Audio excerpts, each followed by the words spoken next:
creo que uno de los errores es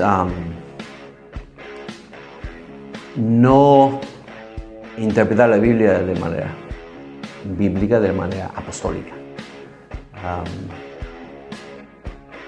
A veces tenemos unas reglas de hermenéutica que no son lo más bíblicos. Por ejemplo, muchos dicen que hay que interpretar la Biblia literalmente, de manera literalista.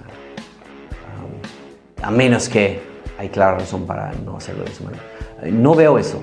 Yo creo que la clave para una correcta hermenéutica es comenzar con, ¿qué libro estoy leyendo? Y ver qué género literario tiene. No se interpreta la ley de la misma manera que narrativa, de la misma manera como poesía, de la misma manera como profecía, de manera como epistolar. Entonces, la primera pregunta, cuando yo leo una carta de amor, o leo el periódico, o leo un contrato, es, ¿qué tipo de literatura estoy leyendo? Entonces, eso me va a ayudar a evitar varios errores. Por ejemplo, no puedes leer proverbios como si fueran promesas. Si lees proverbios como si fueran promesas que nunca fallan, entonces vas a tener un problema de fe. Porque un proverbio no dice lo que puede o no puede suceder, sino lo que generalmente puedes esperar. Entonces, si leyeras que un justo nunca le va a faltar pan, bueno, hay muchos justos en países especialmente en persecución o en prisión por su fe que no tienen que comer ese día. Entonces, si lo aplico proverbios como Dios rompió su promesa, por lo tanto no puedo confiar en Dios, ese Dios no existe. No, estamos leyendo proverbios. Entonces, profecía, especialmente profecía apocalíptica, está llena de visiones, llena de símbolos que representan una realidad, pero el profeta no ve la realidad en sí.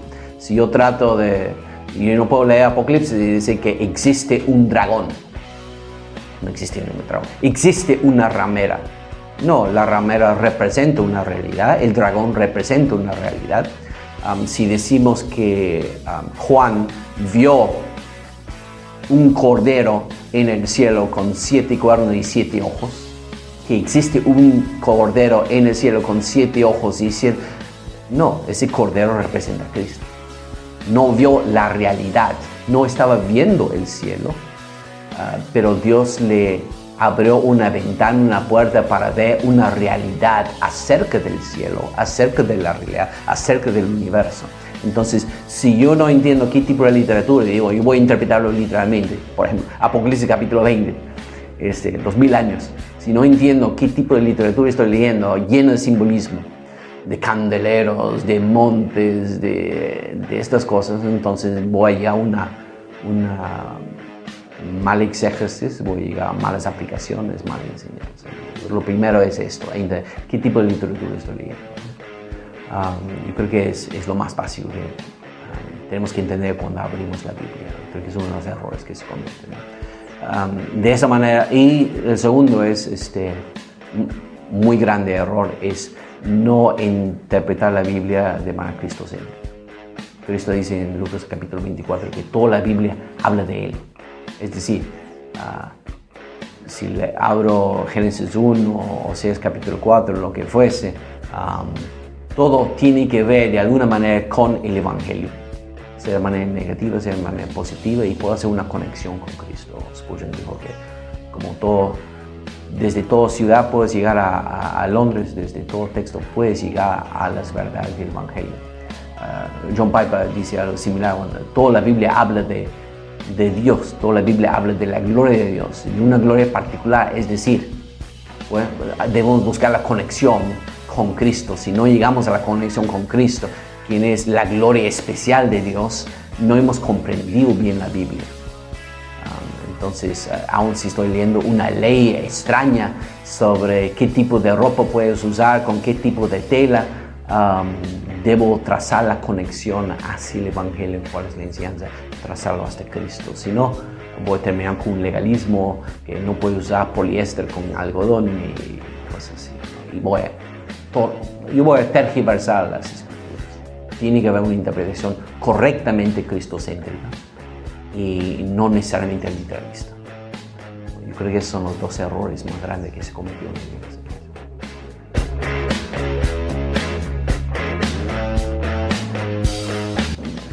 puede terminar un legalismo, más probable va a terminar un moralismo, como especialmente sucede con las escuelas dominicales, con los niños, pero también con los adultos, también con la predicación. Esta persona se portó de esta manera, hay que imitar a esta persona. David hizo esto, hay que imitar a David. Saúl hizo esto, hay que hacer lo contrario de Saúl. Entonces llegamos a un moralismo. ¿Dónde está el evangelio? Entonces hay que ver por qué David se portó de esta manera, porque conoció a Dios, porque fue un hombre lleno de la gracia de Dios, porque entendió la salvación que viene de Dios, etc. Y Saúl no. Entonces llegamos a un moralismo, que es el peor enemigo del cristianismo, ¿no? Tenemos personas de repente parcialmente morales, pero destituidos del evangelio de la salvación, o llegamos al legalismo, y puede ser un legalismo extremo, donde, como los israelitas y otros, donde ya todo lo está imitando el Antiguo Testamento, hay que usar este vestimenta, hay que hacer estas cosas y otras. Y lo segundo como consecuencia es que como no están predicando a Cristo, no me van a santificar. Porque no son los incrédulos solamente que necesitan el Evangelio, que necesitan escuchar a Cristo. Los creyentes necesitan escuchar de Cristo y leer de Cristo todos los días. Entonces yo necesito centrar mi mente, centrar mis afectos, como diría Jonathan Edwards, en Cristo, lo cual me da, como dice Piper, me da el gozo. Y por el gozo de que veo en Cristo y que siento en Cristo y que me motiva a una vida santa que glorifica a Dios. No puedes hacer que las personas vivan de manera santa golpeándoles con la Biblia o con la ley. Muchas iglesias comienzan con el Evangelio y una vez salvo, ya, pura ley. No. Yo sé mayormente lo que tengo que hacer. Yo tengo casi todo lo que necesito saber sobre cómo vivir en lo general. Lo que necesito es el poder para hacerlo.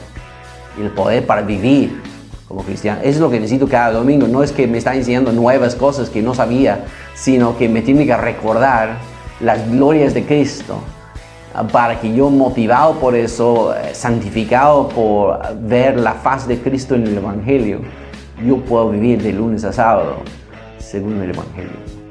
Y me ayuda a entender toda mi vida a la luz del Evangelio, a la luz de Cristo.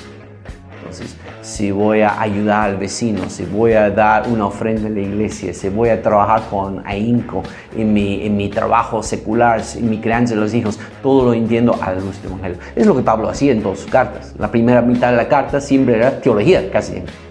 Y la segunda parte, Romanos 12 al 16, ok, ya que entiendes las misericordias de Dios en Cristo, en el Evangelio, hay que comportarse de esa manera. Entonces, Cristo era el centro de sus cartas, de su teología, de la aplicación, de la práctica, y debe ser el centro de todo nuestra iglesia también. Para no terminar con personas derrotados por su pecado, sin victoria, y un moralismo legalismo. Cristo tiene que ser el centro de todo. Y no por eso, como digo, hay que predicar solamente el Nuevo Testamento. Cristo está en todo. Es más explícitamente ahí, en los Evangelios, también en el resto del Nuevo Testamento, pero está ahí en el Antiguo Testamento. El Antiguo Testamento eran las escrituras de la iglesia primitiva, hasta que poco a poco se empezaron a escribir el Nuevo Testamento, porque veían Cristo estaba en todo.